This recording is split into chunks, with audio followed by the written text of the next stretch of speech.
Paz do Senhor, meus irmãos em Cristo Jesus, muito obrigado por vocês já estarem aí, comprometidos com a palavra de Deus. Parabéns para vocês que buscam o conhecimento. Hoje nós estamos aqui na nossa lição número 6, Desafios de Ser Família nos Dias Atuais. E para você que está aí a primeira vez, meu nome é Ronald.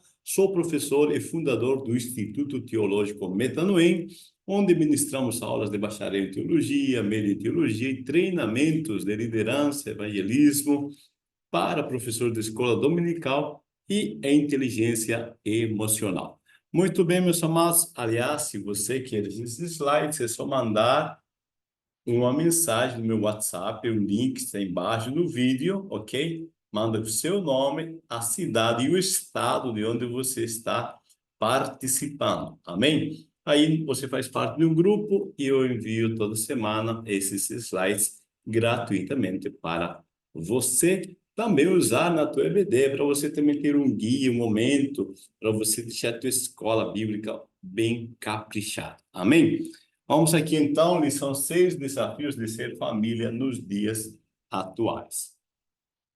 Bom, nosso texto áureo nos diz: e não vos conformeis com este mundo, mas transformai-vos pela renovação do vosso entendimento, para que experimenteis qual seja a boa, agradável e perfeita vontade de Deus. Romanos 12, versículo 2. Esse texto é muito fantástico, lindo, então nós poderíamos ficar bom tempo nele, né?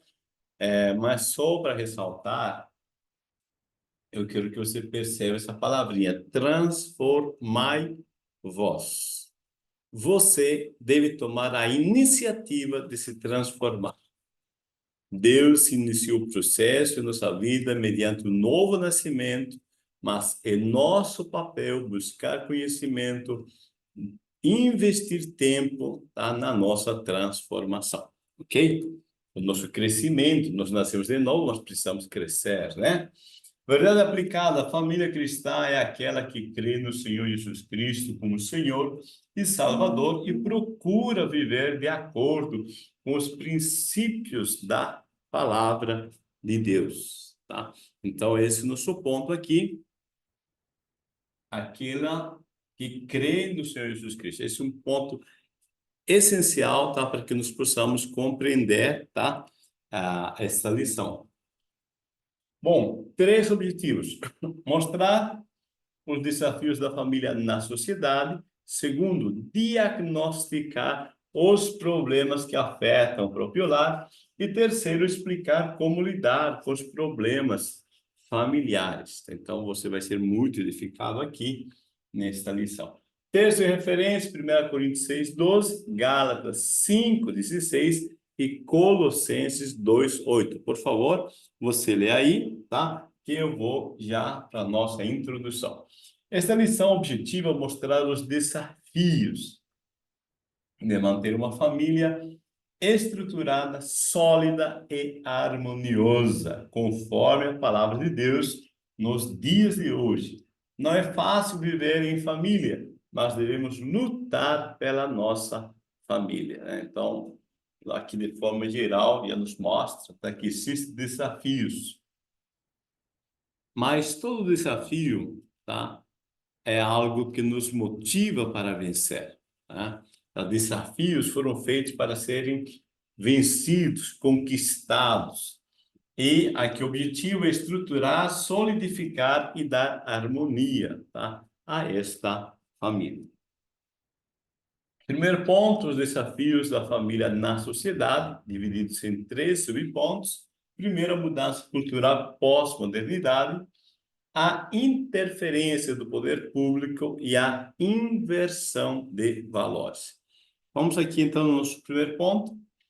As rápidas mudanças sociais, costumes e hábitos, novas leis aprovadas contra a família tradicional e outras leis em andamento, o avanço tecnológico nos traz sensação de progresso, mas, por outro lado, um lixo venenoso que aos poucos vai adentrando os lares e destruindo toda a formação moral e ética em que se fundamentam os valores cristãos. Realmente, meus amados, esse é um desafio, tá? É o desafio do progresso, tá? Todo progresso, tá, tem desafios.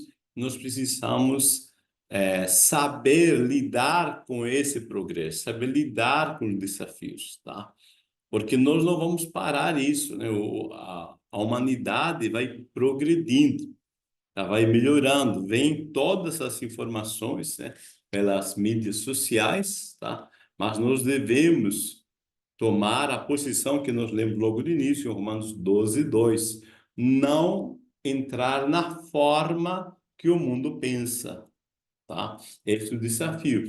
Nós estamos progredindo, sim, fazermos um bom uso da mídia, tá? Só que sabermos, né, manter a nossa prioridade, tá, na palavra de Deus, saber valorizar, manter nosso valor na palavra de Deus. A mudança cultural pós-modernidade. A cultura é dinâmica, se modifica de maneira constante no meio em que vivemos e de acordo com as relações sociais, né? Cada um, à medida que vai tendo contatos sociais com diversas pessoas, nós vamos adquirindo novas formas de ver o mundo. E estamos vivendo a hipermodernidade, onde as características marcantes são a ausência de valores, regras imprecisas, individualismo, mistura do real e do imaginário ou virtual e o relativismo exacerbado. Como Paulo em 2 Timóteo 3, 1 ao 5 diz, tempos difíceis, homens amantes de si mesmos, desobedientes, ingratos, mais amigos dos prazeres do que os amigos de Deus. Meus amados, eu sei, tá, que todos nós, né, estamos vivendo neste século, tá, temos esses desafios, mas perceba que Paulo, naquele período, também, tá, vivenciou os desafios do seu tempo. Isso é muito importante, porque eu quero que você perceba que o ser humano é o mesmo ser humano, tá? Sempre com seus desejos naturais, que são tendenciosos ao pecado, e quem aceitou Jesus com a natureza divina, que deseja o lado, tá, puro, o lado santo. Então, isso faz parte do ser humano. Em algum momento, diz Paulo, que se levantaram homens amantes de si mesmo, desobedientes. Veja, estamos vivendo características marcantes na ausência de valores, regras imprecisas, individualismo. E é isso aqui. A Paulo já experimentou isso, porque onde há seres humanos, em algum momento o ser humano quer viver assim, independente de Deus, independente da palavra de Deus. Então, as pessoas, né, têm um relativismo exacerbado. Relativismo é a pessoa, né, diz assim, tudo é relativo. Para você isso é pecado, para mim não. É a sua forma de pensar. Agora é importante, nós cristãos, mantermos a palavra de Deus como bússola, tá, para nossa caminhada. A bússola, ela sempre aponta para o norte. Por mais que os tempos mudem, as formas de pensamento mudam, a bússola aponta para o norte. A nossa bússola é a palavra de Deus, tá? Apesar de nós vivermos em tempos modernos, devemos seguir a palavra de Deus.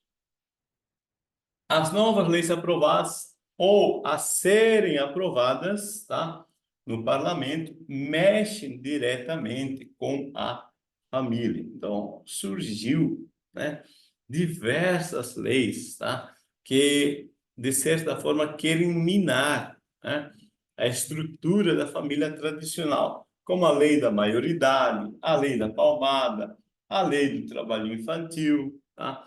E vão se empurrando mais leis, tá? Para ver se gera uma geração, né? Uma geração que não tenha compromisso com a palavra de Deus. Então, o aborto de forma criminosa e indiscriminada, a dessacralização da vida do ventre materno, se não se considera mais sagrado a maternidade, a sacralidade da família sendo banalizada e depravada por meio de uniões e estilos de vida que desagradam a Deus, e a legalização da prostituição e etc. Ou seja, a sociedade, tá, ela vai liberando. Isso pode, e tem suas desculpas, suas posições, tá? Que eles colocam, tá? Agora, tudo isso, né? Nós somos pessoas que devemos pensar e escolher seguir a palavra de Deus. Nós decidimos, tá? Então, aqui, mesmo que as pessoas lá fora do mundo estão fazendo de tudo, né, para desvalorizar a família, é o nosso papel, tá, como cristãos, valorizar isso no seio familiar. É a negação ou substituição de verdades absolutas da palavra de Deus, mudar a essência pelo secundário. Quando não seguimos ou infringimos as ordenanças bíblicas, o resultado é desastroso. Quando o certo passa a ser errado, o positivo passa a ser negativo, o moral passa a ser imoral, e em todos os sentidos. O que se gosta tomou o espaço do certo. Veja, negação ou substituição de verdades absolutas da palavra de Deus. É o que eu tomei aqui como exemplo, a bússola. Tá? Uma bússola, ela determina o norte. Você concorde ou não, tá? A bússola aponta para o norte. Mas eu creio que o norte é para esse outro lado. Não, você pode acreditar que o norte é para o outro lado, mas a agulha da bússola vai sempre apontar para o lado certo, para o lado verdadeiro, tá? Por isso, é importante que nós se apegue à palavra de Deus, tá? Eu disse em algum momento, numa das nossas aulas, né, que você pode tentar quebrar os princípios da palavra, mas todas as vezes que nós tentamos quebrar um princípio, nós quebramos. É como tentar quebrar a lei da gravidade, tá? Você sobe em cima de um prédio, lá no 12º andar, né? Você não, né? Outra pessoa, tá? Outra pessoa sobe lá no 12º andar e disse assim, ó, eu não acredito mais na lei da gravidade. Ele pula, porque ele fala que não acredita na lei da gravidade. A lei da gravidade vai parar de existir? Claro que não. Aquela pessoa vai cair e vai morrer, tá? Então, todas as vezes que alguém tenta quebrar os princípios da palavra de Deus, ele se quebra. Então, isso querendo, não querendo, crendo, não crendo, não muda. A verdade da palavra é absoluta. Agora, o que acontece aqui, né? Que o que se gosta toma o espaço do certo. Mas eu gosto assim. Mas isso é o certo? Não, não é que o certo, mas eu gosto. Tá? Então a pessoa pega isso que ele se agrada, que gosta, como sendo o certo. Tá? E aí nós precisamos vigiar nisso, né? Para que não nos deixemos dominar por aquilo que é prazeroso, ou que nós julgamos prazeroso dentro de um contexto. Os problemas que surgem dentro do lar: falta de disciplina familiar, o choque de gerações entre pais e filhos e a má gestão financeira na família. São fatores, tá, que influenciam, tá, na nossa sociedade, na nossa família. Veja, normalmente jogamos a culpa só na sociedade. Os políticos, é a lei, né? É o mundo. Mas temos culpa no cartório também. Ou seja, nós somos responsáveis por nossa vida. O individualismo, casais andando só separados, querendo viver a vida de solteiro, casados dormindo em quartos diferentes, alguns vivendo até em tetos diferentes. A disciplina familiar entregue a terceiros, deixando muito a desejar. A falta de planejamento financeiro causando dissensões na família. Olha só, são vários fatores que nesse tópico 2 está sendo colocado, tá? Eu sei que o tempo não dá para a gente falar em todos esses fatores, mas é importante a gente pensar de que forma, né, eu, ser humano aqui, estou contribuindo para que a sociedade esteja de essa forma desvirtuada. Tá?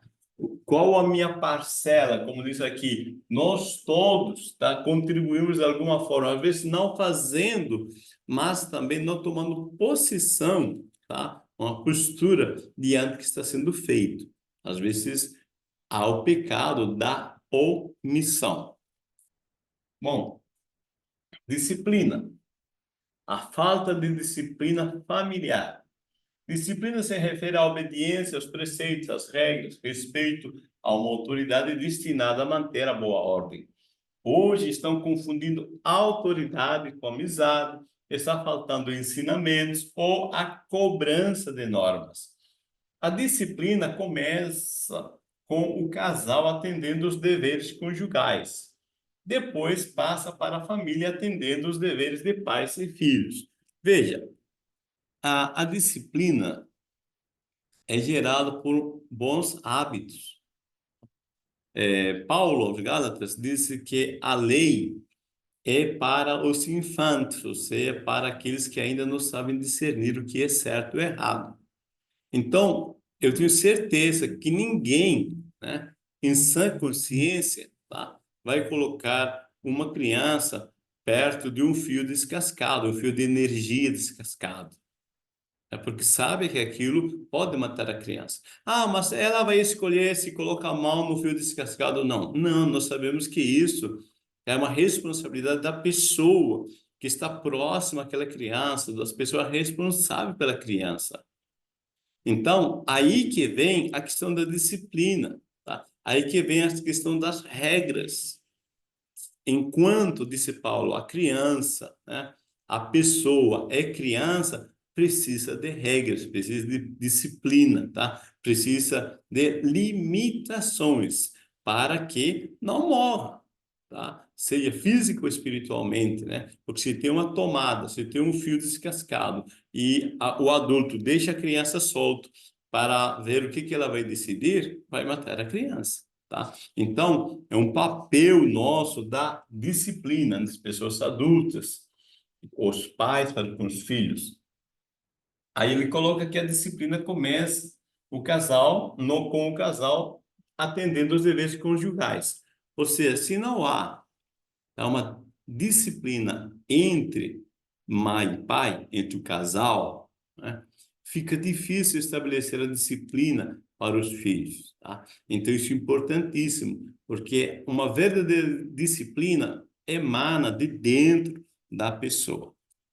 Bom, o choque de gerações entre pais e filhos. O que era, não é mais.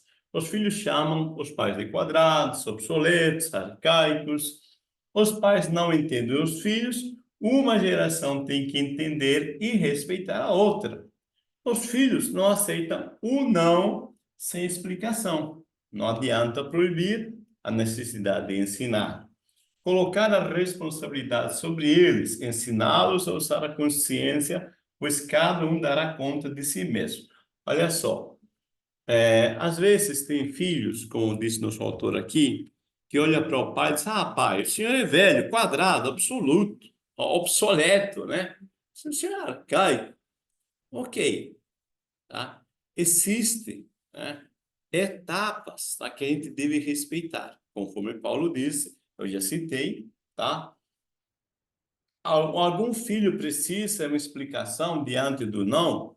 Depende, tá? Se essa criança já está em um processo de iniciando a compreensão, aí você pode explicar. Como eu dei aí o exemplo de uma tomada de energia, né, perto da criança. Se você tentar explicar à criança, tá, que aquela aquela tomada, aquela energia elétrica, tem dois polos, um positivo e um negativo, e tem um processo da energia elétrica. Tá? Não adianta explicar para a criança. Tá? Então, na idade infante, Paulo diz, coloca a lei, isso não pode. Ou se você colocar o dedo na tomada, vai levar uma palmada. Tá? Isso é lei. Tá? Por quê? Porque a criança não entende. Agora, quando já está ficando um adolescente, tá? Aí é bom ir explicando, aí é bom ir mostrando as consequências, tá? E vai se dando uma liberdade a mais, mas vai se mostrando os resultados, as consequências dos comportamentos. Aí, tá, vai gerando a consciência, tá? Porque também não adianta, né, a uma pessoa já jovem adulto, tá, tentar, né, querer colocar regras sem explicar, tá? Aí nós tentar considerar essa pessoa como criança. Então, explica, tá? Seja claro, objetivo. Amém? A má gestão financeira, nem sempre o dinheiro sobra, tá? Nem sempre o dinheiro sobra, ou dá para comprar tudo aquilo que queremos, né? Agora, qual é o segredo? Gaste menos do que ganha, tá? Quando você poder otimizar as entradas financeiras, corte-se as saídas da caixa. É tão simples assim, tá? Ah, ganho R$ 1.000, então 800 você pode gastar, tá? 200 você vai ter que preservar, tá? Sempre a regrinha, então uma regra básica, tá? Para você manter pelo menos as tuas finanças, tá? Gerenciadas, pelo menos no limite, é você, tá? Só gastar 80%. Só conta com 80%. 20% esquece, tá? 20% você vai deixar, né? 10% que nós cristãos damos como dízimo e os outros 10% você vai guardar para você. 80% é que você pode pensar em gastar. Agora, uma grande maioria de pessoas gasta mais de 100%. Tá? Recebe 1.000, gasta 1.100. E a longo prazo, esse 100 vira 1.000, e aí a pessoa está atolado, né, na dívida. Coloque por prioridade o que é essencial, tá? Aqui é outra chave, tá? Ah, eu vou gastar 80% dos meus recursos, só que isso eu vou focar em prioridade. O que é prioridade, né? O que é prioridade, tá? Eu quero investir, tá? Não simplesmente ir comprando o que der, né, na cachola, tá? Todos os nossos recursos foram dados por Deus, por isso devem ser administrados da melhor maneira possível. O diálogo entre o casal na área de finanças é de suma importância para a harmonia no casamento. Veja só, tá? Às vezes, né, um dos cônjuges tem o seu recurso financeiro, ela trabalha e acha que tem o direito de gastar o dinheiro do jeito que quiser. Ah, eu trabalhei, eu gasto o dinheiro do meu jeito, do jeito que eu quiser. Bom, é casal, tá? Precisa ter um diálogo, precisa ter harmonia. Importante, tá? Quando a gente fala do recurso, e aqui Deus diz, Deus, né? Todos os recursos foram dados por Deus. Aí você lê em casa, Isaías 53:2, você vai perceber uma coisa fantástica.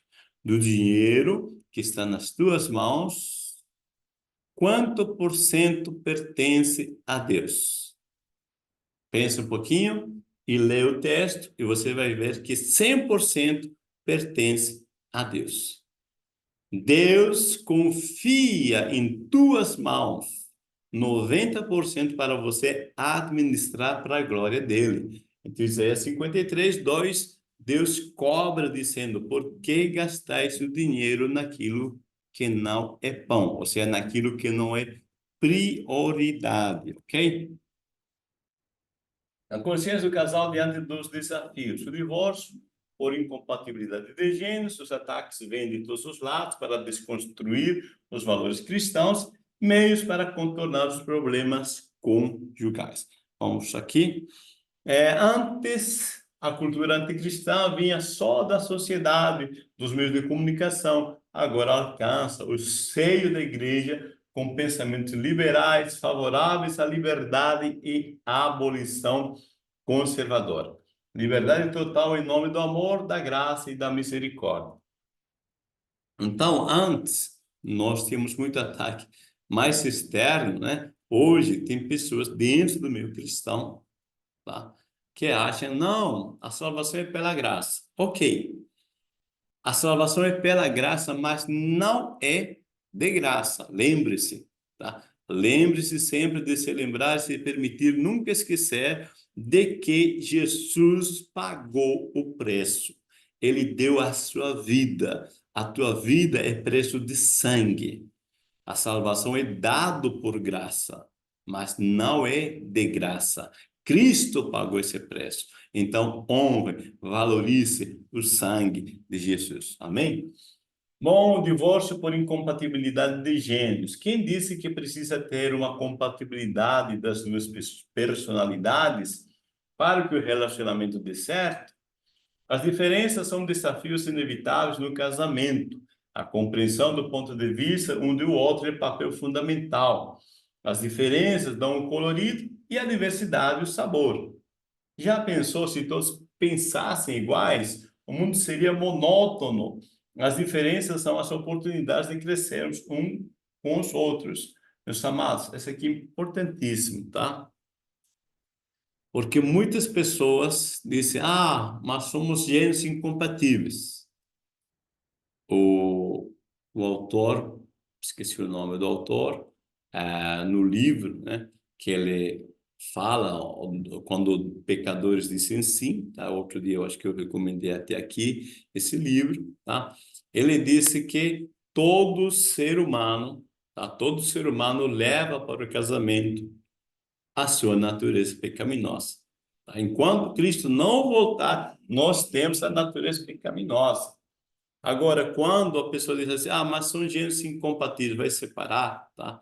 É que não está valorizando a graça. Não é assim, graça, favor imerecido? Eu disse na outra lição, tá? Eu acho que foi na primeira ou na segunda, tá? Que graça no casamento é capacidade de suportar a fraqueza dos outros, de compreender a fraqueza dos outros, ok? Ataques da sociedade organizada, ataques dos congressistas com leis esdrúxulas, ataques do inimigo das nossas almas. Devemos vigiar e orar porque os ataques são frequentes e o mundo já é maligno, né? Sempre vai ter, tá? Isso é histórico, tá? Desde o princípio da humanidade, sempre temos ataques, né? Isso faz parte, tá?